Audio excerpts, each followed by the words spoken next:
Baik, kita mulai teman-teman sekalian. Semoga suara saya bisa didengar. Halo, tes. Apakah bisa didengar? Bisa, Bisa, Pak. Bisa, Pak. Bisa, Oke, Pak. baik. Terima kasih. Kita mulai. Mohon maaf atas Bisa, Pak. masalah teknis yang tadi kita hadapi. Baik, kita mulai. Assalamualaikum warahmatullahi wabarakatuh. Waalaikumsalam warahmatullahi wabarakatuh. Teman-teman sekalian, hari ini kita akan melanjutkan kuliah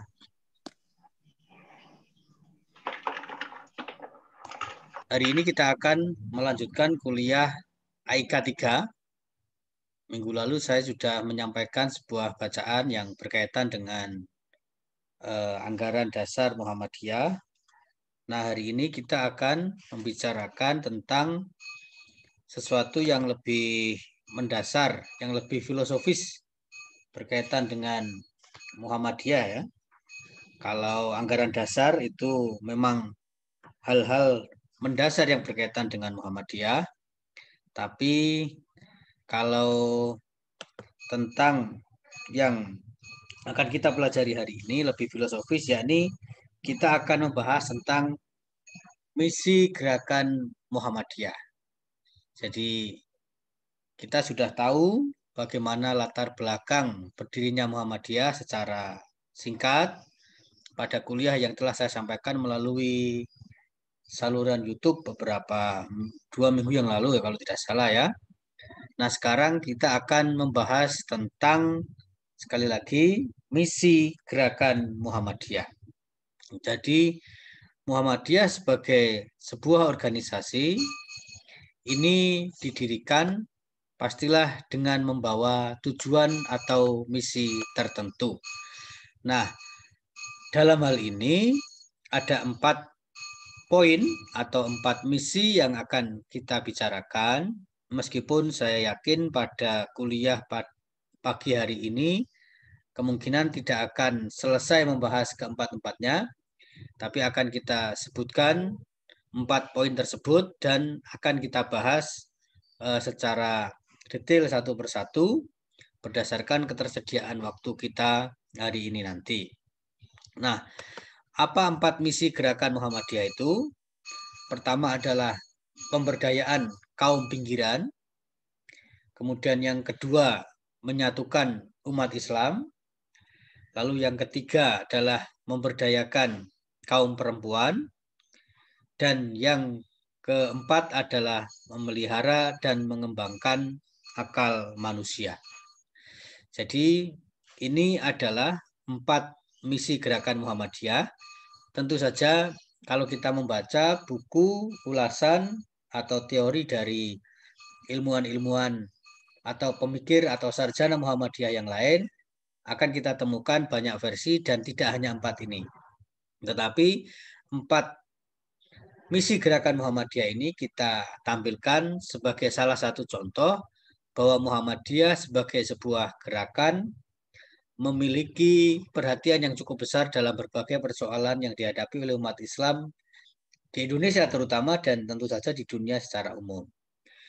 Pada perkuliahan 2 minggu yang lalu telah saya sampaikan tentang 3 hal berkaitan dengan Muhammadiyah, yaitu Muhammadiyah sebagai gerakan, Muhammadiyah sebagai pemikiran, dan Muhammadiyah sebagai organisasi.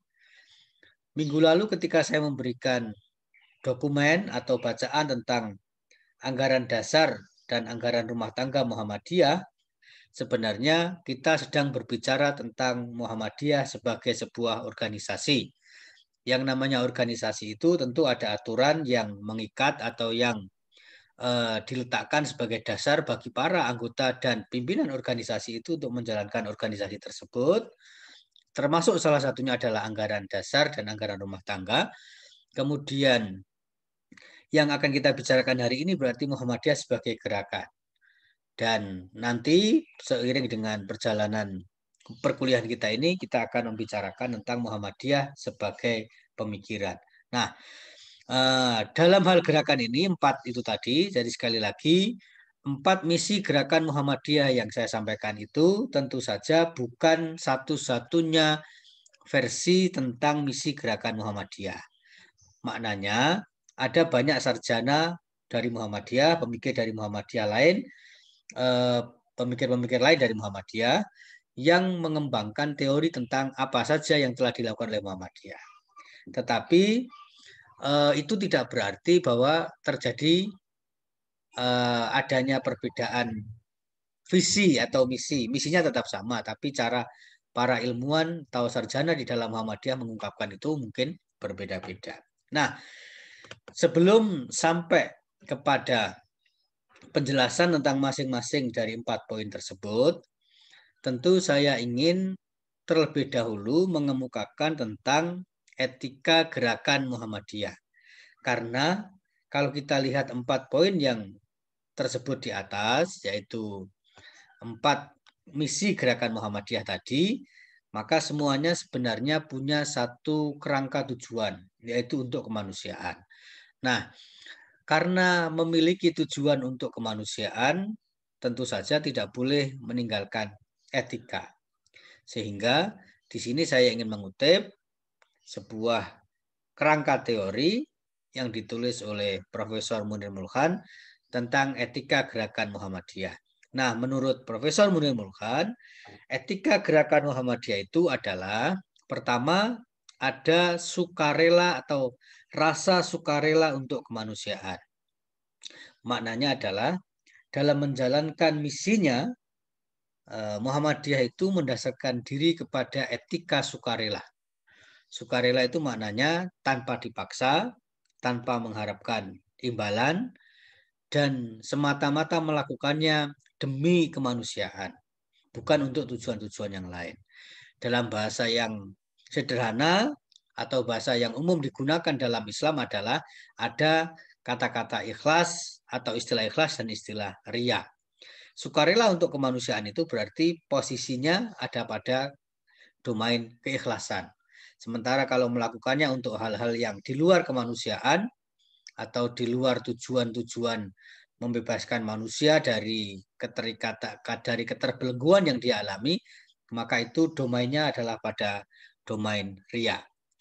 Nah, dalam hal ini penting juga bagi kita untuk mengutip apa yang disampaikan oleh Kiai Dahlan. Kiai Dahlan menyampaikan sebuah perkataan tentang keikhlasan ini adalah tentang kemanusiaan. Beliau mengatakan kasih sayang dan toleransi adalah kartu identitas orang Islam. Jadi pertama-tama kita ini kalau melakukan pembelaan ya atau pembebasan atau memberikan pertolongan, tentu sebagian orang ada yang mendasarkan diri kepada identitas. Kalau punya identitas yang berbeda-beda, lalu tidak jadi memberikan pertolongan.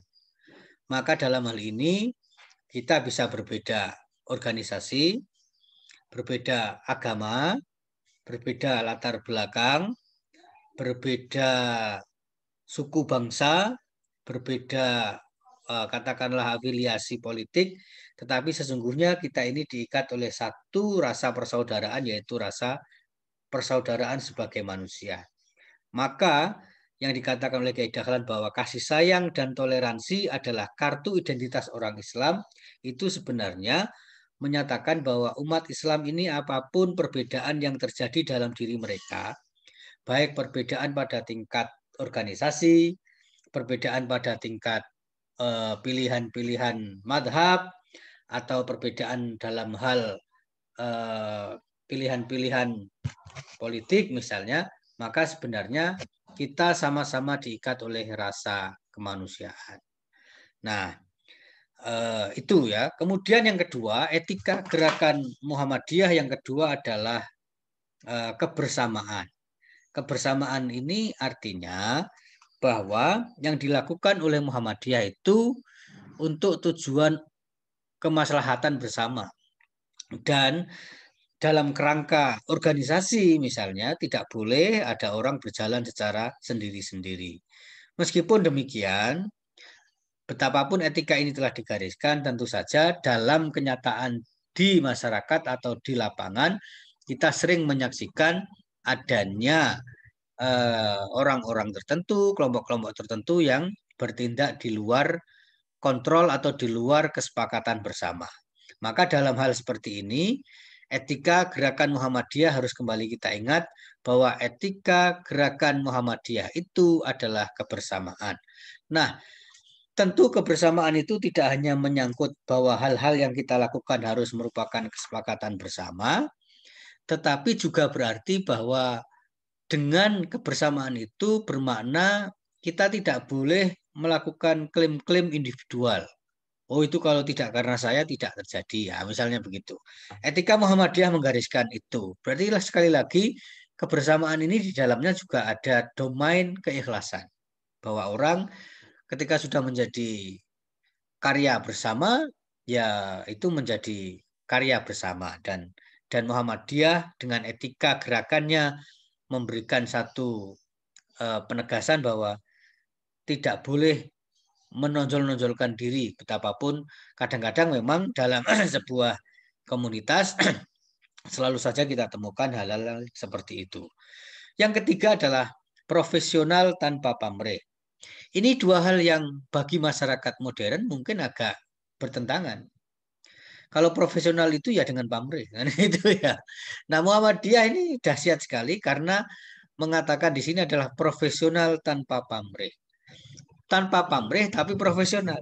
Tanpa pamrih itu misalnya mengerjakan sesuatu tanpa mengharapkan imbalan atau bayaran. Tapi profesional. Bisakah kita melakukan hal seperti itu?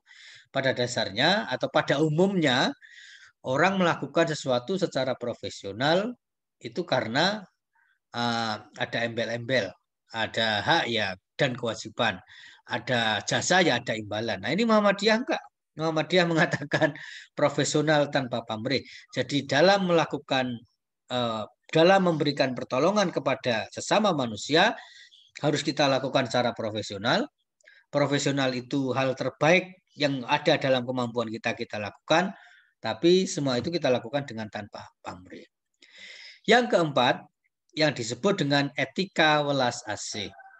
Welas asih itu sederhananya belas kasihan, tetapi kalau disebut belas kasihan itu kayaknya kan agak negatif ya.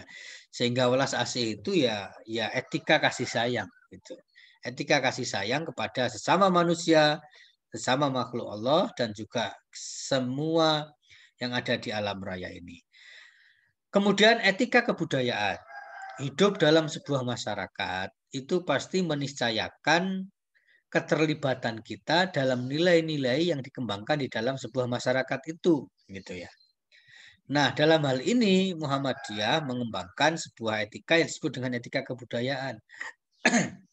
Maknanya etika kebudayaan itu adalah hiduplah dalam masyarakat dan ikutilah secara proporsional hal-hal yang menjadi bagian dari kebiasaan dalam masyarakat itu. Tentu saja di dalam mengikuti kebiasaan atau hal-hal yang diberlakukan di dalam sebuah masyarakat, seringkali orang menemukan, loh ini tidak sejalan betul dengan apa yang saya yakini. Dalam hal itulah diperlukan sebuah kearifan. Kearifan dalam arti mengikuti apa-apa yang terjadi sepanjang tidak bertentangan dengan akidah atau sepanjang tidak bertentangan dengan yang kita yakini sebagai bagian dari ajaran Islam. Seandainya lalu kita temukan hal-hal yang berbeda itu, maka menyampaikannya juga tidak boleh terlalu frontal. Karena nilai baru yang kita bawa misalnya akan kita perkenalkan dengan cara yang frontal dan tiba-tiba pasti akan melahirkan ketidakstabilan di dalam masyarakat. Sementara nilai-nilai yang telah mereka praktekkan, betapapun itu menurut kita adalah nilai yang tidak benar, ya sudah lama dipraktekkan oleh mereka. Sehingga cara mengubahnya juga perlu strategi. Dan salah satunya adalah dengan etika kebudayaan. Lalu yang selanjutnya adalah etika guru murid. Etika guru murid itu artinya penghormatan kepada mereka-mereka yang memberikan ilmu pengetahuan kepada kita. Kita memberikan penghormatan kepada mereka-mereka yang berjasa dalam membimbing kita dalam hal apapun.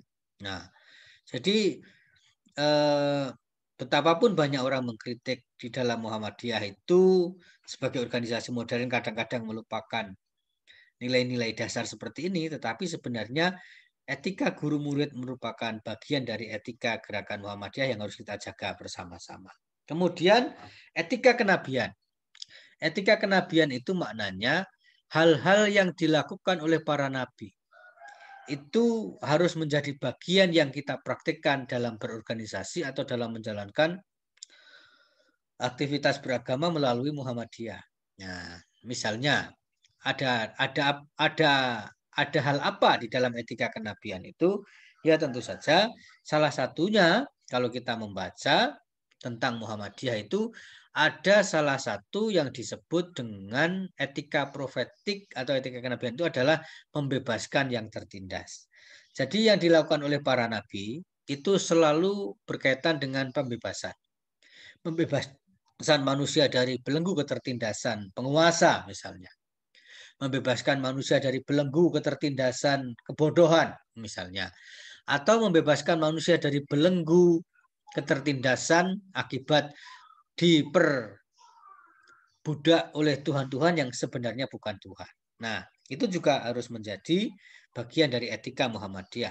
Dan pada saat yang sama, para nabi itu kan memiliki sifat sidik, amanah, tabligh, fatonah. Maka itu juga bagian dari etika kenabian. Jadi mewarisi etika para nabi dan sekaligus menjalankan akhlak para nabi dalam pergerakan Muhammadiyah. Kemudian yang terakhir adalah etika al-ma'un. Etika al-ma'un lagi-lagi itu berkaitan dengan bagaimana kita memberdayakan masyarakat yang kurang beruntung di dalam kehidupan sosial. Tidak semua orang berada pada situasi yang sama. Pada satu waktu tertentu mungkin orang berada dalam situasi yang menguntungkan, tapi pada situasi tertentu, waktu tertentu barangkali mereka berada pada situasi yang kurang baik. Nah, karena itulah etika al-ma'un itu prinsipnya adalah berkaitan dengan bagaimana kita ini menghadirkan etika sosial di dalam beragama, karena ibadah yang kita lakukan secara ritual ibadah yang kita lakukan itu secara istilahnya itu secara mahdhoh itu tidak bermakna apa-apa jika tidak dibarengi dengan etika sosial. Nah, teman-teman sekalian, inilah yang disebut dengan etika gerakan Muhammadiyah. Sehingga 4 misi gerakan Muhammadiyah yang tadi sudah saya sebutkan di atas, itu hendaknya diwujudkan, tapi dengan tetap memperhatikan etika-etika gerakan Muhammadiyah yang telah kita bahas ini. Nah, selanjutnya kita akan masuk kepada poin pertama, yaitu tentang misi gerakan Muhammadiyah. Pertama adalah pemberdayaan kaum pinggiran. Nah, dalam hal yang sudah tadi saya sebutkan tentang kemanusiaan, tentang profesionalisme tanpa pamrih, tentang welas asih, tentang etika kenabian, etika kebudayaan, dan seterusnya itu pada dasarnya diwujudkan oleh Muhammadiyah dengan melakukan pemberdayaan terhadap kaum pinggiran. Sekali lagi, kehidupan manusia dalam masyarakat atau di dalam kehidupan sosial ini tidak selalu sama. Ada kelompok-kelompok sosial yang katakanlah privilege. Privilege itu artinya memiliki keistimewaan tertentu, tidak ada kesulitan apa-apa. Tapi ada juga kelompok-kelompok masyarakat yang dalam bahasa Al-Quran itu diistilahkan dengan du'afa. Ada du'afa, ada mustad'afin. Kalau du'afa itu seringkali diterjemahkan sebagai ketertindasan kultural atau kemiskinan kultural. Kemiskinan yang diakibatkan oleh mungkin kebudayaan, mungkin keturunan, mungkin juga situasi sosial, mungkin juga oleh faktor-faktor yang tidak bisa dihindarkan oleh manusia, dan itu merupakan faktor alamiah. Sementara ada yang disebut dengan kemiskinan struktural. Itulah yang diistilahkan dengan mustad'afin. Sehingga kalau berbicara tentang pemberdayaan kaum pinggiran ini, setidaknya 2 istilah yang bisa kita hadirkan adalah du'afa dan mustad'afin. Du'afa itu sekali lagi ketertindasan atau kemiskinan yang disebabkan oleh faktor-faktor alamiah atau nature dalam kehidupan manusia, sementara al-mustadafin atau ketertindasan struktural itu adalah kemiskinan atau kesulitan, keterpinggiran masyarakat yang dialami oleh karena struktur sosial. Penguasa yang tidak adil, penguasa yang tidak peduli kepada kehidupan masyarakat, lalu dengan itu lalu muncul berbagai macam gelombang kemiskinan dan seterusnya itu disebut dengan kemiskinan atau ketertindasan struktural. Nah, maka Muhammadiyah melakukan berbagai macam usaha. Usaha itu bisa bersifat normatif, bisa juga bersifat praksis. Normatif itu artinya berusaha melakukan penafsiran ulang terhadap teks-teks ayat suci maupun hadis yang berkaitan dengan pemihakan terhadap kaum pinggiran ini. Sementara secara praksis itu artinya Muhammadiyah berusaha untuk mewujudkan teks-teks keagamaan yang berbicara tentang kaum mustadafin atau duafa tadi itu dalam aksi nyata, tidak hanya retorika. Karena itu, teman-teman sekalian, Kiai Dahlan itu sebagai seorang pembaharu oleh banyak ahli disebut sebagai lebih banyak disebut sebagai man of action dan bukan man of thought. Man of action itu artinya orang yang lebih banyak melakukan tindakan dan tidak terlalu banyak berteori. Tetapi menurut saya sebenarnya Kiai Dahlan juga berteori gitu ya. Kiai Dahlan juga berteori meskipun bagi sebagian orang dikatakan beliau adalah man of action, tapi bagi saya tidak mungkin ada action yang bisa dimulai, yang bisa dijalankan kalau tidak ada pemikiran. Sehingga ketika orang mengatakan yang begitu itu sebenarnya saya tetap cenderung mengatakan bahwa Kiai Dahlan ini adalah gabungan dari man of action dan man of thought. Artinya kedua-duanya beliau jalankan. Nah, di dalam hal tersebut, maka kita kembali lagi pemberdayaan kaum pinggiran itu apa yang dilakukan Muhammadiyah. Pertama adalah secara normatif, Kiai Dahlan dengan diinspirasi oleh kondisi masyarakat yang real melakukan kontekstualisasi surat Al-Ma'un. Teman-teman sekalian, teman-teman bisa membaca surat Al-Ma'un. Dan ketika membaca surat Al-Ma'un itu kita bisa menemukan satu perkataan yang kelihatan seperti kontradiksi. Fawailul lil musallin. Jadi di situ ada perkataan fawailul lil musallin. Maka neraka wel bagi orang-orang yang sholat. Maka ini kan sekilas seperti kontradiksi. Bagaimana mungkin orang yang sholat kok malah mendapatkan ancaman neraka wel? Nah, kemudian di situ dijelaskan alladzina hum an sholatihim sahun walladzina hum yuraun wa yamnaunal ma'un. Nah, di situ ada kata-kata orang-orang yang lalai dari sholatnya, yaitu orang-orang yang yuraun. Yuraun itu artinya memamerkan apa yang mereka lakukan. Seperti tadi sudah kita bahas secara singkat di atas tentang etika Muhammadiyah. Etika gerakan Muhammadiyah tadi itu adalah ada pada salah satunya ada domain keikhlasan. Nah, maka orang-orang yang yuraun, orang-orang yang berpamer itu ya, pamer, riak, melakukan riak dalam perbuatannya itu sebuah indikasi bahwa dia lalai dalam sholatnya. Kemudian waya menaun al-maun dan menyia-nyiakan anak yatim. Nah, maka teman-teman bisa membaca kisah yang sangat sering dikutip oleh para aktivis Muhammadiyah dengan berbagai macam versinya. Mungkin ada versi yang sedikit berbeda antara satu orang dengan orang yang lain. Tetapi yang terpenting adalah sebuah kisah tentang Al-Ma'un gitu ya. Sebuah kisah tentang surat Al-Ma'un. Surat Al-Ma'un itu kisahnya adalah ketika awal-awal Muhammadiyah didirikan itu para murid ya, murid-murid Kiai Dahlan diajak ngaji. Nah, surat yang dibaca itu adalah Al-Maun itu gitu. Nah, cukup lama surat Al-Maun ini dibaca.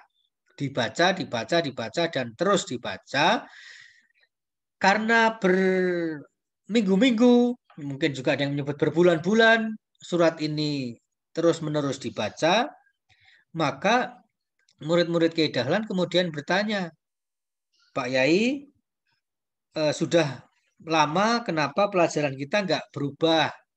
Sudah lama kenapa pelajaran kita tidak ganti? Gitu. Masa hanya baca surat Al-Maun terus-menerus? Maka terhadap pertanyaan yang seperti itu, kemudian Kiai Dahlan bertanya kepada muridnya, apakah kalian sudah hafal dengan belum masuk, Pak. Sudah hafal dengan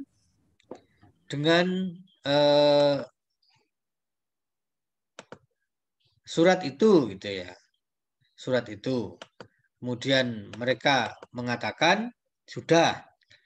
Lalu Kiai Dahlan mengatakan kalau begitu surat ini tidak hanya cukup untuk dihafal atau dibaca tetapi juga harus diamalkan.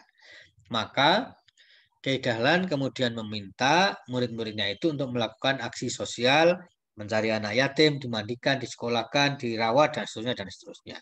Nah, teman-teman sekalian, itulah sederhananya yang disebut dengan kontekstualisasi surah Al-Maun.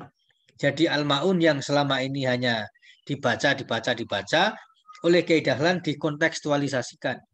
Dikontekstualisasikan itu artinya diwujudkan dalam bentuk perbuatan sesuai dengan konteksnya. Jika pada masa itu hal atau situasi sosial yang terjadi di dalam masyarakat adalah lahirnya atau adanya ketimpangan sosial di mana-mana, kemiskinan, maka surat ini harus diamalkan sehingga pengentasan terhadap kaum yang terpinggirkan itu menjadi salah satu prioritas gerakan Muhammadiyah awal. Sejalan dengan kontekstualisasi itu, lalu terjadilah pada aspek berikutnya adalah perumusan teologi Al-Maun. Karena pemahaman terhadap surat Al-Maun itu sudah diubah atau sudah dikontekstualisasikan dengan pemahaman yang lebih membumi oleh Kiai Dahlan, maka mau tidak mau ini menjadi istilah yang populer di Muhammadiyah, yaitu ada istilah teologi Al-Maun. Nah, teologi Al-Maun itu sederhananya adalah teologi atau sebuah sikap keberagamaan yang memihak kepada pemberdayaan kaum pinggiran. Profesor Haidar Nasir, Ketua Umum Pimpinan Pusat Muhammadiyah saat ini, melakukan sebuah kontekstualisasi dalam arti yang lebih situasional atau dalam arti yang lebih kekinian ya.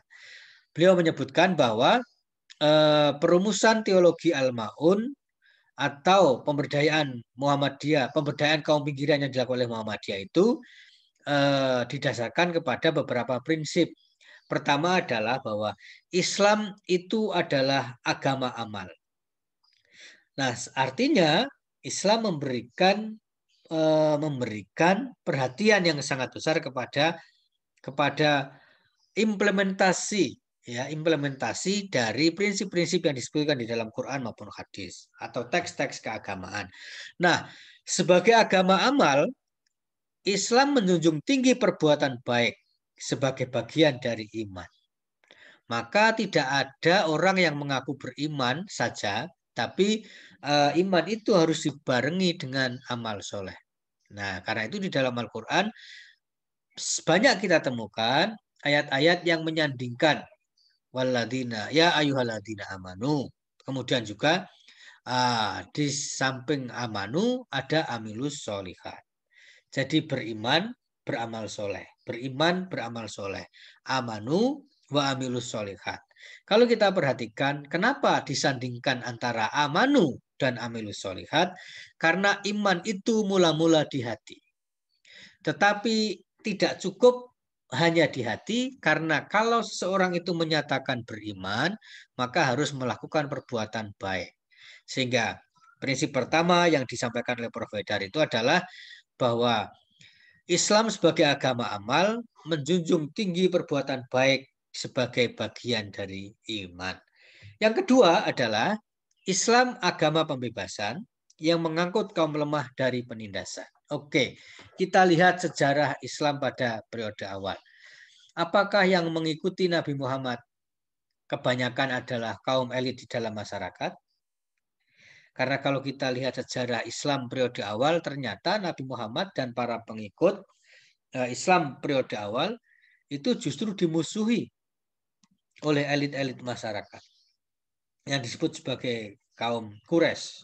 Itu elit-elit masyarakat di dalam Quraisy itu memusuhi Nabi Muhammad karena membawa ajaran Islam yang dianggap oleh orang-orang kafir Quraisy itu sebagai ajaran baru dan mengancam apa-apa yang sudah terjadi dalam kehidupan masyarakat mereka selama ini. Nah, lalu di situ terjadi salah satu praktek yang terjadi adalah penindasan. Penindasan itu apa bentuknya? Salah satu bentuk penindasan itu adalah perbudakan. Maka kita lihat ternyata siapakah muadzin yang sangat disayangi oleh Nabi Muhammad? Namanya Bilal bin Rabah. Dan Bilal bin Rabah itu adalah seorang budak, bekas budak kulit hitam yang dimerdekakan dan kemudian mengabdikan dirinya kepada kepentingan ajaran Islam, yaitu menjadi muadzin.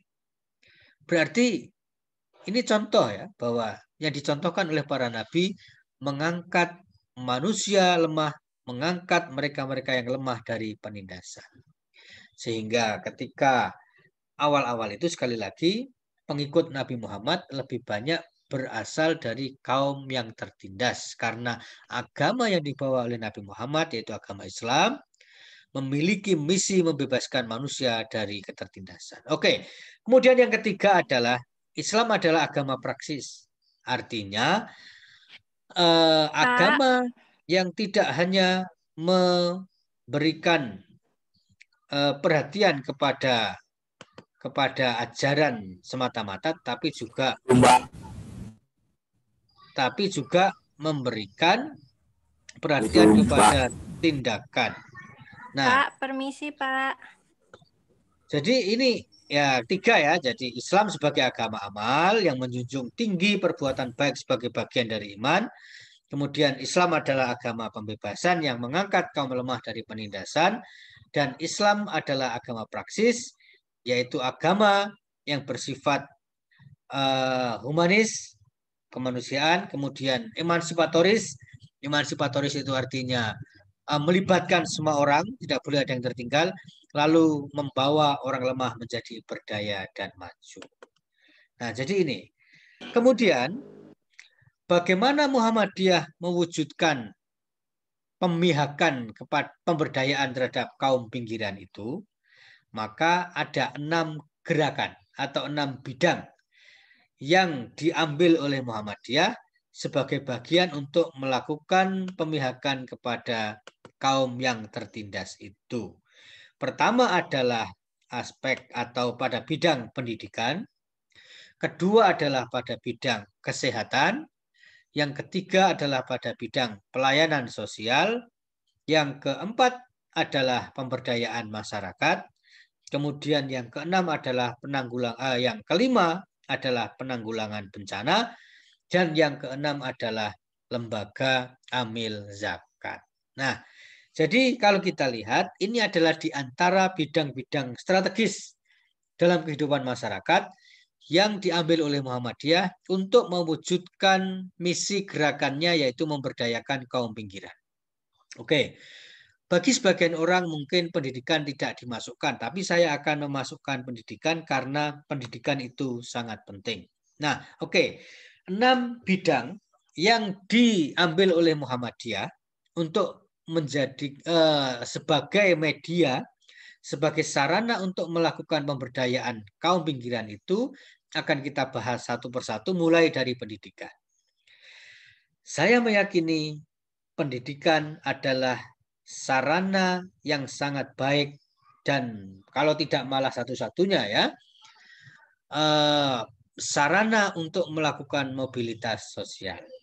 Bagi teman-teman yang pernah mendengar istilah ini, mobilitas sosial itu artinya pergerakan kelas di dalam masyarakat. Artinya, mobile itu artinya kan bergerak. Maka disebut handphone itu disebut mobile phone karena itu HP yang bergerak, telepon yang bergerak. Telepon bergerak artinya bisa dibawa kemana-mana. Nah, maka mobilitas sosial itu artinya pergerakan atau dinamika masyarakat dalam kehidupan sosial. Tetapi lebih banyak berkaitan dengan persoalan-persoalan katakanlah kelas di dalam masyarakat. Nah, termasuk perubahan status. Di dalam istilah sosiologi itu ada yang disebut dengan ascribed status, status yang tidak bisa dirubah gitu ya. Ada juga yang disebut dengan achieve status, status yang diraih. Status sebagai orang dalam suku tertentu itu adalah status yang ascribed, yang tanpa kita minta sudah ada dalam diri kita. Status sebagai anak dari seseorang itu adalah ascribed, tidak bisa kita minta dan tidak bisa kita tolak. Tetapi kita memiliki kebebasan untuk menentukan status-status yang lain melalui apa yang disebut dengan achieved status. Status yang diraih atau status yang diusahakan sehingga tercapai. Status yang dicapai. Apa itu? Ya misalnya dalam masyarakat di mana kompetisi itu terbuka dan dalam konteks masyarakat di mana prestasi itu menjadi salah satu ukuran untuk meraih untuk meraih posisi tertentu, maka kita memiliki peluang besar untuk meraih achieve status. Katakanlah, saya sering menggunakan contoh saya sendiri bahwa karena pendidikan lalu saya mengalami mobilitas sosial. Mobilitas sosial itu artinya saya bergerak meninggalkan basis sosial yang selama ini menjadi konteks di mana saya tumbuh dan besar. Misalnya, saya ini orang kampung, tumbuh di desa, yang tidak mengetahui situasi masyarakat di luar itu sampai ketika saya kuliah di Malang. Bahkan ketika kuliah di Malang, melihat manusia dengan berbagai macam corak, melihat manusia dengan berbagai macam orientasi dan status, itu saya tergagap-gagap. Nah, itu menyatakan bahwa itu status yang sebelumnya saya alami. Orang tua saya orang kampung, bekerja sebagai petani, yang kadang-kadang petani pun tidak tanah punya sendiri, tetapi katakanlah buruh tani, garap sawah, garap ladang punya orang lain, kadang-kadang juga merawat ternak milik orang lain, sesekali dalam kehidupan mereka pernah punya gerobak untuk mengangkut berbagai macam hasil panen dari sawah, namanya cikar kalau di Lamongan itu. Ya, itulah kehidupan yang dialami oleh orang tua saya. Tapi karena pendidikan, lalu saya merambah dunia yang lain. Dalam kehidupan selanjutnya, saya tidak lagi menjalani kehidupan sosial sebagaimana yang dialami dan dilakukan oleh orang tua saya, tapi saya sudah bergerak ke dalam konteks-konteks yang sedikit berbeda, yaitu dengan menjalani kehidupan sebagai dosen misalnya, sebagai akademisi. Maka terjadi, itulah yang disebut dengan mobilitas sosial itu. Bahwa saya mengalami pergerakan dari keluarga petani, bahkan keluarga buruh tani, kemudian karena pendidikan, lalu saya merambah dunia yang tidak pernah dibayangkan oleh orang tua saya dulu, dan lalu saya juga menjalani kehidupan dan aktivitas sehari-hari di luar apa yang pernah dilakukan oleh orang tua saya. Nah, itu hanya mungkin melalui pendidikan. Maka saya ingin mengatakan pemberdayaan kaum pinggiran yang dilakukan oleh Muhammadiyah itu salah satunya adalah melalui pendidikan, karena pendidikan merupakan sarana yang paling baik menurut saya ya.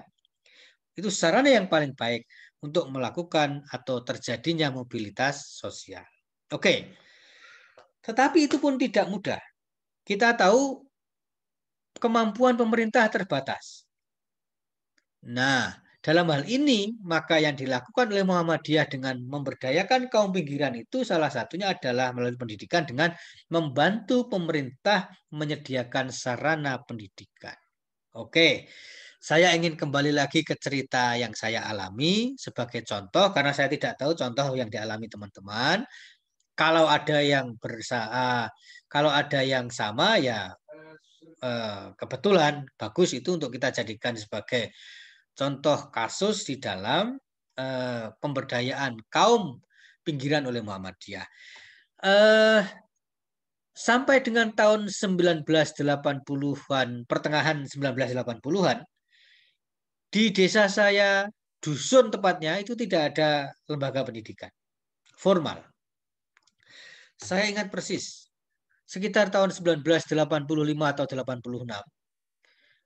Dan berarti sebelumnya juga ya, anak-anak usia sekolah itu di dusun saya di Lamongan, di sebuah dusun di pesisir utara Lamongan, itu dikumpulkan saja di sebuah surau. Kelas berapa, kurikulumnya apa, mungkin tidak ada. Pokoknya semua dikumpulkan jadi satu, diajari ngaji, diajari nulis, baca alfabet, baca huruf hijaiyah, gitu-gitu saja. Sampai akhirnya tahun 1985 atau 86, tiba-tiba pada satu pagi, kami semuanya dengan berbagai macam kelompok umur yang selama ini belajar di surau itu, diajak pindah. Jadi salah satu guru mengatakan, ayo kita pindah ke gedung baru, ke tempat baru. Maka kami dengan riang gembira, tanpa tahu apa yang terjadi, sesungguhnya pindah ke tempat baru itu. Ketika pindah ke tempat baru itu, kami semuanya diminta untuk berbaris di halaman. Berbaris di halaman, kemudian berdasarkan data yang dimiliki oleh nggak tahu ya, mungkin sekolah atau pokoknya yang ketika belajar di surau itu, di Langgar itu mungkin ada data. Maka berdasarkan data yang dimiliki oleh pengelola pendidikan di surau itu, yang belakangan baru saya sadari, itulah pengurus ranting Muhammadiyah. Mereka manggil kami satu persatu lalu ditanya, umurmu berapa? Umur sekian. Oh, berarti kamu kelas ini. Maka kami semuanya yang pada awalnya berbaris jadi satu atau berbaris secara berkelompok itu dipanggil satu persatu dan berdasarkan umurnya masing-masing kami masuk kelas-kelas tertentu. Maka saya ingat saya langsung masuk kelas 3. Dan saya ini secara pendidikan tidak pernah mengalami TK karena memang di dusun saya tidak ada taman kanak-kanak pada zaman itu. Nah, ternyata gedung baru yang kami tempati itu adalah Madrasah Ibtidaiyah Muhammadiyah. Seandainya, saya membayangkan ya, seandainya tidak ada Muhammadiyah, tidak ada pimpinan ranting Muhammadiyah di dusun saya itu, yang lalu mereka berembuk untuk mendirikan sekolah Muhammadiyah yang namanya Madrasah Ibtidaiyah Muhammadiyah, rasa-rasanya saya tidak mungkin mendapatkan pendidikan dasar. Karena sekolah dasar negeri itu ada di desa sebelah dan jauh, tidak jauh sebenarnya untuk ukuran sekarang, tapi tidak bisa dicapai begitu saja karena kesulitan-kesulitan yang berkaitan dengan soal-soal teknis dan geografis. Misalnya, orang yang punya sepeda kumbang saja itu bisa dihitung, sehingga jalan kaki.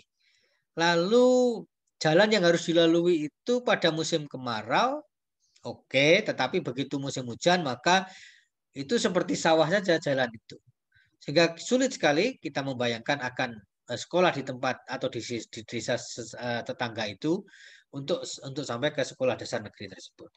Maka saya membayangkan dusun terpencil seperti yang tempat di mana saya lahir itu, tak terjangkau oleh sekolah pemerintah, tapi Muhammadiyah masuk ke situ dengan mendirikan Madrasah Ibtidaiyah Muhammadiyah.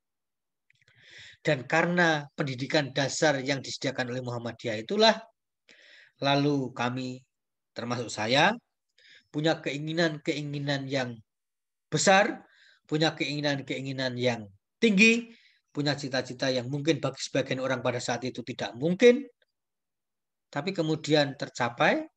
Dan kalaupun misalnya secara pendidikan saya telah meraih level pendidikan tertinggi yaitu S3, itu tidak mungkin dilepaskan dari pendidikan Muhammadiyah yang selama ini sayanya. Karena setelah Madrasah Ibtidaiyah Muhammadiyah, kemudian saya juga melanjutkan pendidikan di Madrasah Tsanawiyah Muhammadiyah, kemudian sekolah menengah atas Muhammadiyah, bahkan S1 juga di Universitas Muhammadiyah. Nah, semua level pendidikan yang saya punya di Muhammadiyah itu kan sebenarnya menyatakan satu hal dalam hal ini ya, dalam hal yang saya alami ini adalah seandainya tidak ada pendidikan Muhammadiyah, maka sulit saya bayangkan bahwa saya akan bisa mengalami dunia seperti yang saya alami sekarang ini. Nah, gitu ya. Jadi seandainya tidak ada pendidikan Muhammadiyah, sekali lagi saya katakan, saya tidak bisa membayangkan bahwa saya akan mengalami dunia seperti yang saya alami ini. Nah, karena itu di dalam sebuah artikel yang saya tulis untuk sebuah buku berjudul Becoming Muhammadiyah, saya akan mencari, begini, saya akan mengirimkan tulisan itu untuk teman-teman baca ya. Saya beri judul Dari Pesisir ke Pusaran. Saya lahir di pesisir. Pesisir itu kan pinggiran, dalam arti wilayah di pinggiran laut kan itu, tetapi juga secara sosial pesisir itu juga pinggiran gitu. Maka saya menulis Dari Pesisir ke Pusaran. Salah satu poin yang ingin saya sampaikan adalah hanya karena pendidikan yang disediakan oleh Muhammadiyah masuk ke pelosok-pelosok dusun seperti dusun saya pada tahun 80-an itulah, lalu saya memperoleh kesempatan yang lebih luas untuk pendidikan yang lebih tinggi, pendidikan yang tidak pernah saya bayangkan sebelumnya, pendidikan yang tidak pernah terbayangkan oleh orang-orang di desa saya, pendidikan yang tidak pernah terbayangkan oleh orang tua. Termasuk ketika misalnya saya pada tahun 2018 sampai 2019 sempat mampir di Istana Negara sebagai asisten staf khusus Presiden bidang keagamaan internasional. Itu kan hanya mungkin karena melalui pendidikan. Dan sekali lagi itu pendidikan Muhammadiyah. Maka tulisan yang saya buat berjudul Dari Pesisir ke Pusaran itu artinya itu tadi, karena pendidikan Muhammadiyah lah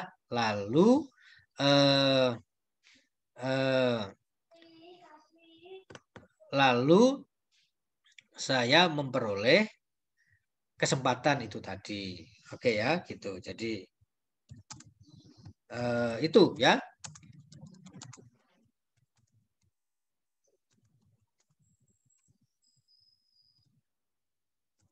Oke ya. Jadi itu pendidikan. Kemudian yang selanjutnya adalah Muhammadiyah juga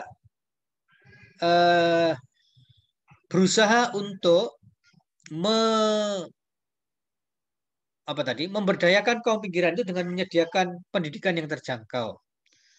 Ada banyak sekolah Muhammadiyah yang terjangkau. Betapapun sekarang ini kita melihat memang ada kritik tentang kapitalisasi pendidikan di Muhammadiyah. Bahwa ada sekolah-sekolah Muhammadiyah itu yang mahal sehingga masyarakat miskin tidak bisa masuk ke situ. Oke, itu 1-2 ada dan kita perlu membahas secara khusus itu nanti di masalah pendidikan. Tapi ada banyak sekolah-sekolah Muhammadiyah itu yang terjangkau, terutama di desa-desa. Sekali lagi di desa-desa. Yang saya katakan tadi itu sekolah sekolah Muhammadiyah masuk ke desa-desa dan sekolah-sekolah pemerintah tidak masuk. Itu kan berarti terjangkau. Kemudian pendidikan yang berkualitas. Jadi Muhammadiyah ini menyediakan pendidikan yang berkualitas. Saya kira dalam banyak hal kita bisa menyaksikan, kita bisa mendengar, kita bisa membaca berita, kita bisa melihat kenyataan di masyarakat bahwa rata-rata pendidikan yang dikelola oleh Muhammadiyah itu memiliki kualitas yang bagus. Ini karena ditunjang oleh orientasi modern yang menjadi bagian dari cara pandang keagamaan Muhammadiyah, tetapi juga karena ditunjang oleh manajemen yang bagus. Karena apa ciri manajemen itu adalah itu tadi etika Muhammadiyah tadi itu kan ada kebersamaan. Nah, salah satunya adalah sekolah-sekolah Muhammadiyah itu tidak ada yang dimiliki oleh individu. Jadi sekolah-sekolah Muhammadiyah itu ya milik Muhammadiyah.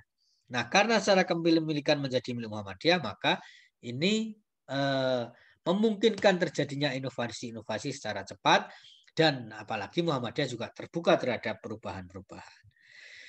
Jadi teman-teman sekalian, itulah satu bidang. Baru kita bicara satu bidang ya, itu sudah cukup panjang. Nah, bidang-bidang yang lain, misalnya akan kita bahas sebentar adalah tentang kesehatan. Jadi rumah sakit Muhammadiyah itu juga banyak sekali jumlahnya di berbagai pelosok tanah air, di kota, di desa, di mana-mana kita bisa melihat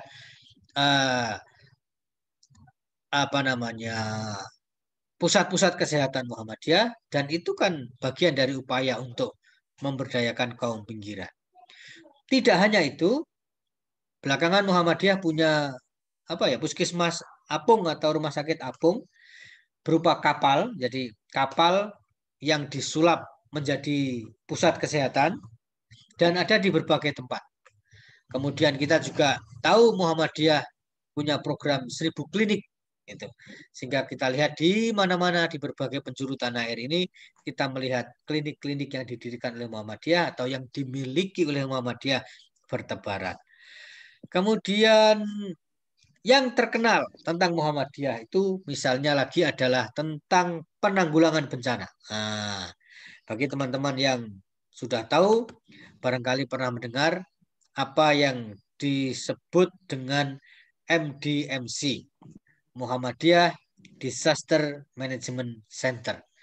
Itu sebuah gerakan kemanusiaan yang disebut dengan yang disebut memberikan istilahnya itu humanitarian aid, bantuan kemanusiaan, selalu aktif di garda depan penanggulangan bencana. Muhammadiyah ada di sana. MDMC, Muhammadiyah Disaster Management Center, dan dalam banyak hal mendapatkan penghargaan baik dari pemerintah Indonesia maupun dari lembaga-lembaga di luar negeri. Nah, ini sebenarnya merupakan sebuah bukti bahwa Muhammadiyah melakukan pemihakan atau berusaha memberdayakan masyarakat pinggiran itu melalui berbagai bidang atau berbagai aspek kehidupan. Kemudian amil zakat. Muhammadiyah punya lembaga amil zakat yang namanya Lazismu. Lembaga amil zakat, infak dan sodakoh milik Muhammadiyah yang menghimpun dana dari siapa saja. Bukan hanya anggota Muhammadiyah, siapa saja. Orang-orang yang memang bersedekah, berzakat, dan mempercayakan kepada Muhammadiyah lewat Lazismu, maka dipersilahkan. Demikian juga penerimanya. Penerima zakat, infak, dan sodako Muhammadiyah itu tidak selalu orang Muhammadiyah. Misalnya Lazismu yang dikelola oleh sebuah pengurus Muhammadiyah di mana ya, Sragen kalau tidak salah, itu memberikan bantuan kepada siapa saja tanpa melihat identitas. Yaitu tadi kemanusiaan tadi itu, kasih sayang dan kemanusiaan.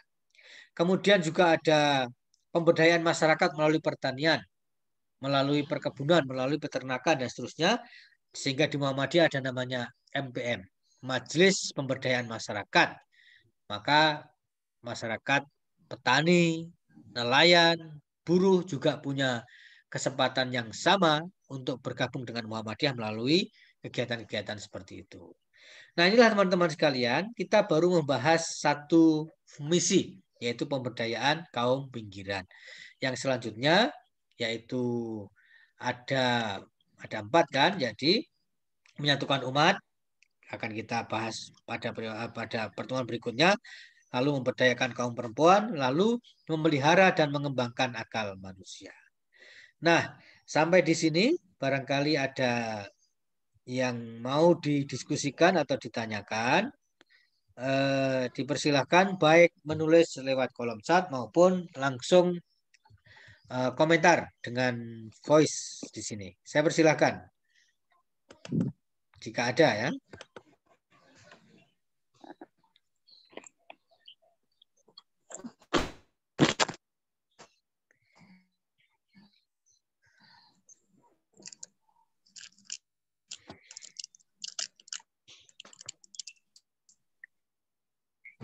Oke, tidak ada. Jika ada yang perlu ditanyakan atau didiskusikan, nanti kita bisa sambung di WhatsApp group ya. Saya kira begitu untuk kuliah hari ini, membahas tentang pemberdayaan misi Gerakan Muhammadiyah, dan di antara empat misi Gerakan Muhammadiyah itu adalah pemberdayaan masyarakat terpinggirkan yang sudah kita bahas. Minggu depan akan kita sambung dengan misi-misi berikutnya. Demikian, terima kasih atas perhatian dan partisipasinya. Mohon maaf atas segala kekurangan, terutama yang disebabkan oleh masalah-masalah teknis. Nanti akan saya sampaikan di grup kelas kita ya. Demikian, terima kasih. Saya akhiri. Assalamualaikum warahmatullahi wabarakatuh. Waalaikumsalam warahmatullahi Waalaikumsalam warahmatullahi wabarakatuh. wabarakatuh.